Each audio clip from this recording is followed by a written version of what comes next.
Welcome to a new player's guide for Grim Dawn. With the expansion Ashes of Malmouth, released I believe about a month ago, I've been wanting to put together a new player's guide for it.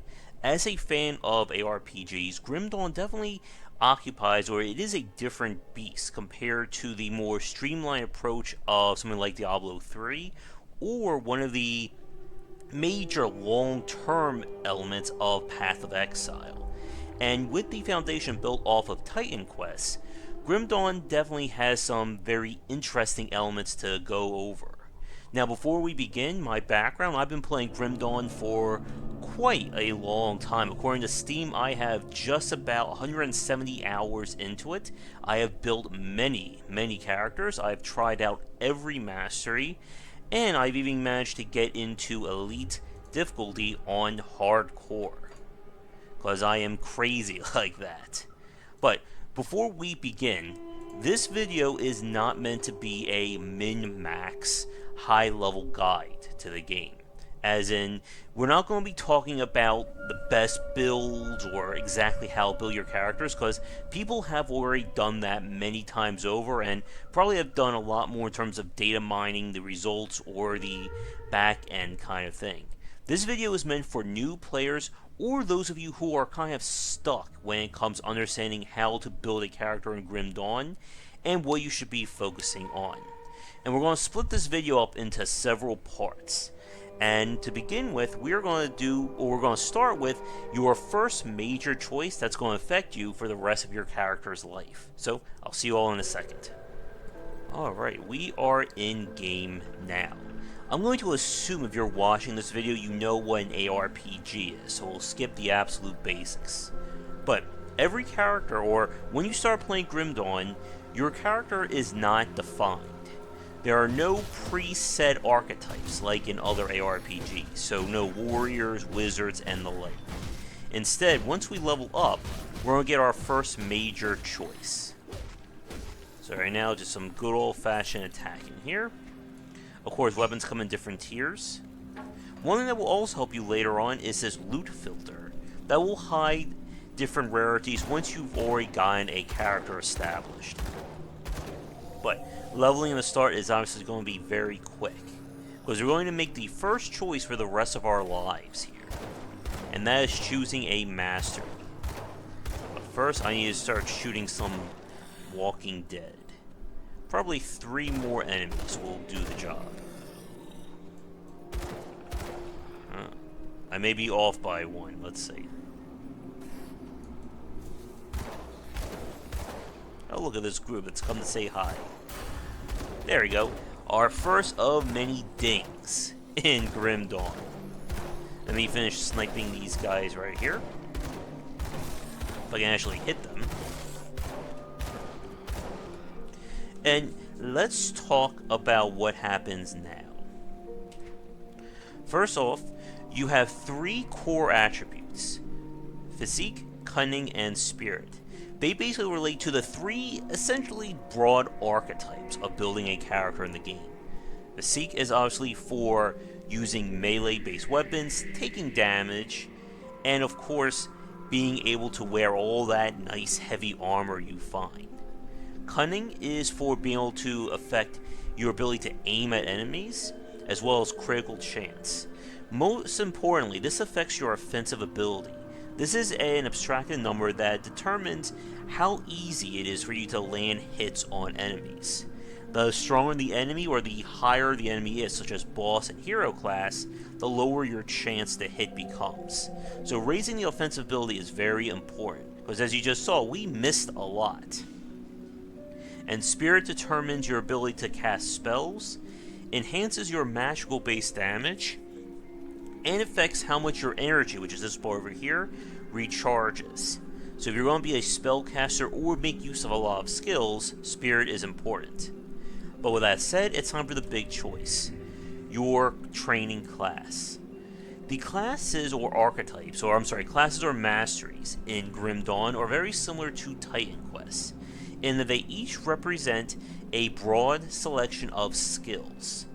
Different classes will be geared towards different strategies, but you are free to mix and match them however you see fit. Do you want to be a spellcaster who can also bash enemies with shields? You can do that. Do you want to be a gunner who also summons the undead or pets to help you? Go nuts. And while certain classes or certain class combinations certainly help or are superior, we're going to let you basically do whatever you want here. But we're going to go down the trees here, and what's great is that each skill tree is only 1 page long, but there is a lot to talk about. So, the soldier is your archetype, kind of close-range warrior. The only class that gets really good bonuses with wielding a shield. This is a class that's meant to survive in melee range, as well as gain abilities that allow them to attack multiple enemies and boost their own defense, as well as their party. And the party can include either other players, or if you have pets or minions to help you. While this class isn't going to be as flashy as the other ones, this is pretty good again if you're going to be the role of the soldier or the tank going into combat. Now we'll talk about what the Masteries or what's going on down here in our next part. The Demolitionists, this is your fire class. They are proficient in range-based attacks, as well as throwing out numerous traps and explosions meant to deal damage to a large area. This is the class if you want to make enemies disappear in a puff of smoke and brimstone, and they can just rain hell down upon them. This class, unlike the soldier who's mainly proficient in swords or close range and shields, this class is the first one we'll talk about that's good with range or guns, like what I'm using right now.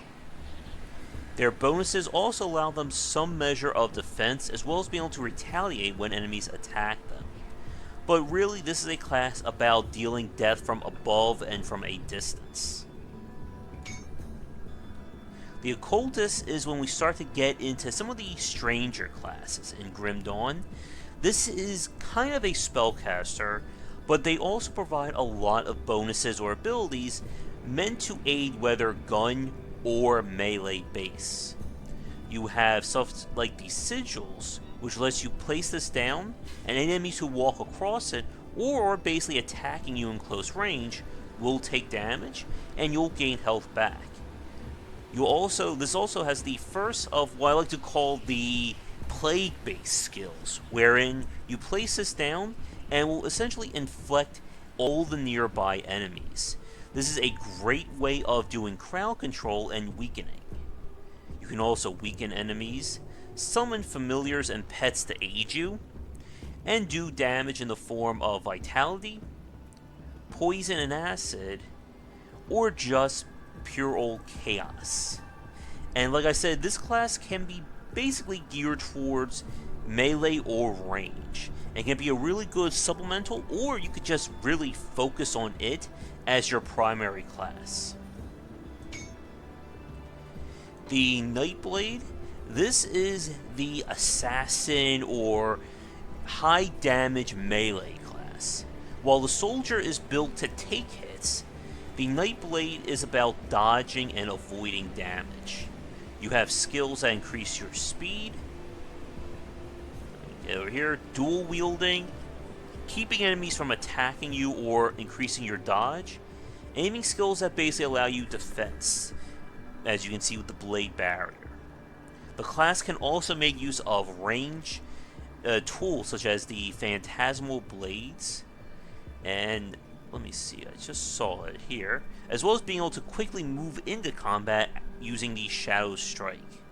Summon blades as well. And this is the class that's meant to quickly get in and do a ridiculous amount of damage in close range. Damage is also spec towards cold-based damage as well. Now, the weakness of the Nightblade is that when you're built around dodging, it means as long as enemies don't hit you, you're fine. But if they get that lucky hit in, it will hurt you greatly, since you don't have any real skills meant to mitigate once you've been hit. Moving down here, we have the Arcanist. And the Arcanist is the closest in Grim Dawn we come to the Spellcaster Glass Cannon archetype. This is a class that's meant to do damage at a distance, and of course just cover the field in various AoEs, and according to this, of course, the Aether Ray, or we could just say a Death Ray. Here's a Sky Shard as well to bring death down. And skills also enhance their spirit to allow them to quickly recover energy and get back into it. This is a class, again, that it's built on the idea that enemies aren't going to hit you because they're going to be dead before they get to you. But of course the downside is that if they get to you, other than the Maven Sphere protection, you really don't have defense. So it's important to take maybe a secondary class that has defensive abilities, or pets to kind of mitigate or keep them from getting to you. Next up is the Shaman. The Shaman is essentially a hybrid spellcaster, but with a greater focus on close range damage, specifically two-handed base attacks. While you're not going to be using spells in the traditional sense, you're going to be about getting in close and dealing heavy swings. You also get a really good defensive buff in terms of Magdragon's Pack here, and just being able to boost your defense while over the fact that you're not using a shield. You have some spells in the form of Primal Strike, and your damage will be mainly lightning base, but again, this is a class that's about using spells, but getting in close and just wrecking them. You also get a really good pet in the form of the Briarthorn, which is a really great tank-based pet, to help again with the fact that you're going to be walking into danger. Now the last two were added with the Ashes of Malmouth expansion, and those are the Inquisitor and Necromancer. The Inquisitor is essentially another gun and range-based class. This is about doing massive, and I do mean massive AoE-based attacks in the form of the Word of Pain and your sigils, your runes, which are essentially traps that once an enemy tricks them, will spread and do massive damage over the field, as well as boosting your ability to use guns. And all the other classes, this is the one that if you really want to go all in with guns and range-based attacks, the Inquisitor certainly has you there. But you could also combine this with a melee-based class and use your AoEs and such to basically thin the herd out before you come in. And last but not least, we have the Necromancer, who, as we all know, is about basically doing damage with your pets. The Skeletons and Blight Fiend are going to help you out greatly, and as you'll see later on in this video, once you max them out, they can basically be a plague of death or roaming death on the field. You can also do vitality and poison based damage as well as cold. While this is definitely built for range, you can certainly build your own undead army and go into combat with them with melee. You can also boost your pets, and of course try and deal with enemies with poison and vitality. But still another really great class. Now, after we've gone over this, I hope you've noticed that the classes themselves are certainly geared towards or spec towards specific strategies, but you can certainly just build your character around one class, with the idea to dual class once you hit level 10. Now, when it comes to actual class definitions, there's two broad philosophies that go into building a class out, and we'll talk about those next with my other character. Alright, welcome back. For this play, or for this character, we're going to talk about what it means to build out a specific class or strategy. In Grim Dawn, every time you level up, you gain skill points, which can be applied to either the skills here or for training. Training down here will improve your 3 stats, as well as give you more health and energy. Now, this is also important because it will allow you to spec out and wear better gear. Because a lot of the gear will be geared or will be tiered towards specific thresholds in your attributes. Now, what we're going to do here is show off what it means to build different classes. Thank you. But when it comes to strategy in Grim Dawn, like I said in the last part, there's 2 broad ones. The first one is going for full mastery, or going as high as you can first to unlock a broad range of skills. The second one is to go for a leaner build and go for the ones that you like and max those out first. And there's two philosophies to this. If you're going for the broad range, as in Masteries first and then putting a point into each skill to unlock them, this will lead to a class or to a character that is a lot more in terms of utility. You'll have a lot of tricks under your sleeve that you can make use of, and you'll also not have to worry about not being able to wear any gear, because the Masteries will guarantee that you'll be able to wear just about anything that you want. The downside of the strategy is that you become a jack of all trades, master of none. And the reason why that's important is that as you level up a skill, you're improving how much damage it does, or it's essentially its potential. And you'll find that not being able or not leveling your skills up will put you into a situation where you'll find yourself kind of behind the times. The thing about Grim Dawn, like with other ARPGs, is that you're going to be in this constant battle for power. And unless you get lucky with loot, you're going to find yourself behind the times. And if the enemies begin to overtake you, especially on hardcore difficulty, you could be put into a place where you just will not be able to win. And while you will certainly be able to wear all the loot that you want, if you're not able to find what you need, you're going to be in trouble.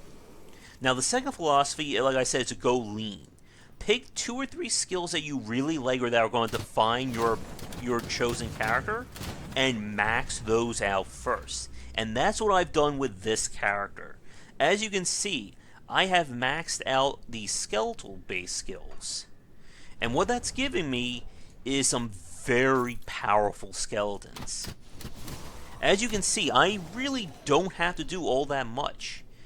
Because a lot of the skills are percentage-based, it means that they're only going to get better over time, but by maxing these out first, they are just all-powerful. I mean, look at this.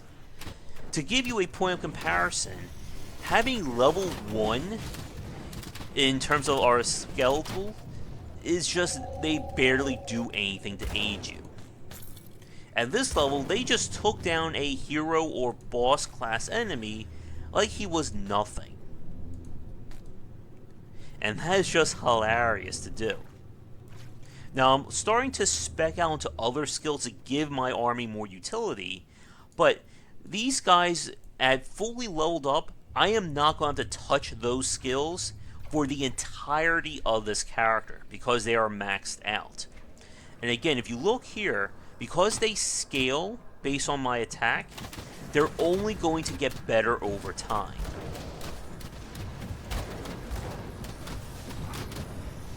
Go team, go. Oh, we lost one, but that's fine. I can just bring them right back.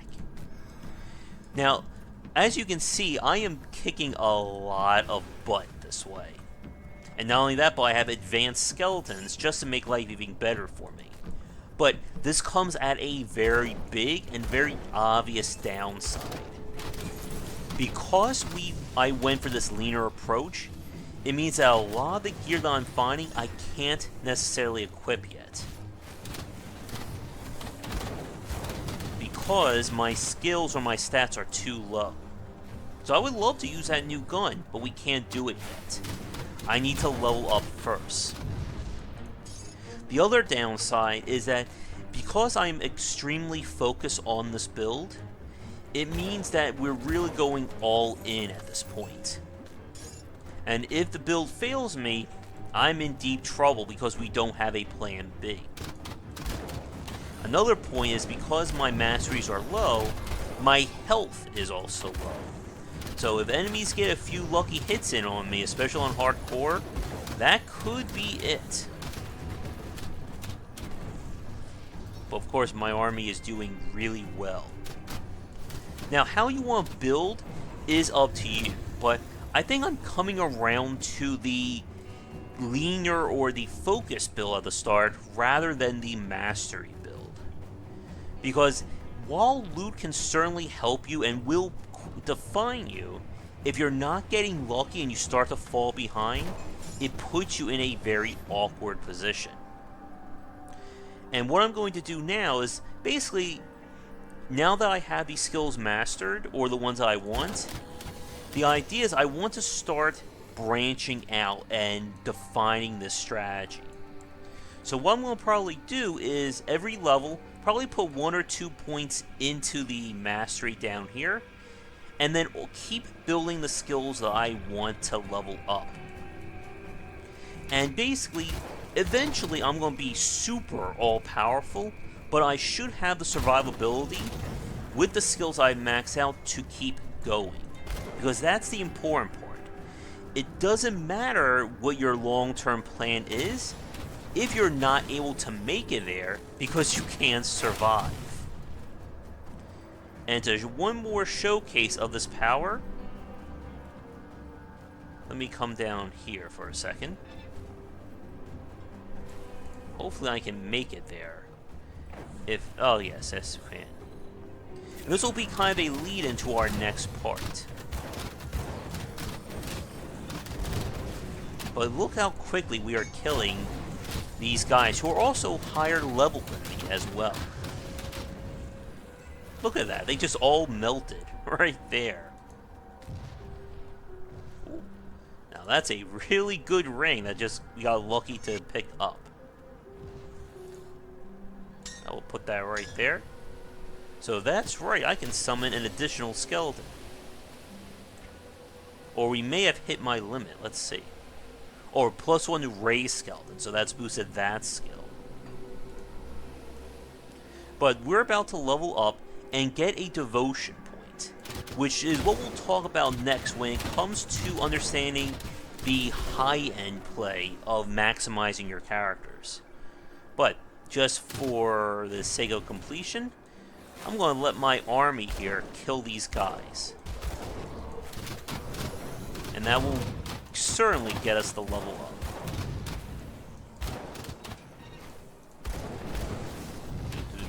Look at all these guys who are about to die. Nice. So, I'm going to switch to another character, and we'll move on to the next part now. Alright, welcome back. So we're going to be wrapping things up, probably in this part or one more. But I want to talk about the late game, or what it means to start defining your character once you've chosen the skills and the masteries that you want. So this is my highest level character, using some very impressive and crazy items, as you can see here. But when it comes to high-end play, first off, at this point you're going to be filling out your masteries, as you can see in what I'm starting to do over here. Now, when it comes to building out what you want, it's important to define your character in 3 simple questions. What's going to be my primary way to attack? What's going to be my primary defense? And what am I going to do when trouble hits? And that's what this class has. I have the mirror here that gives me perfect defense, which is part of the Arcanist, right?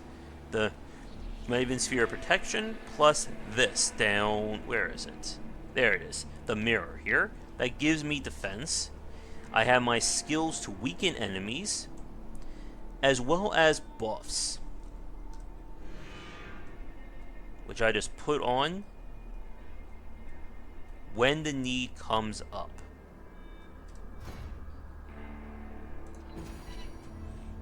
Lots and lots of them. Now with this character, as you can see, I have survived a very long time. And because of that, I've also built up all of these lovely items here. These are relics and charms, or components that are designed to be attached to items to give them additional benefits. Such as the Hollowed Fang there, giving me Vitality Decay, as well as Health Regeneration on strike.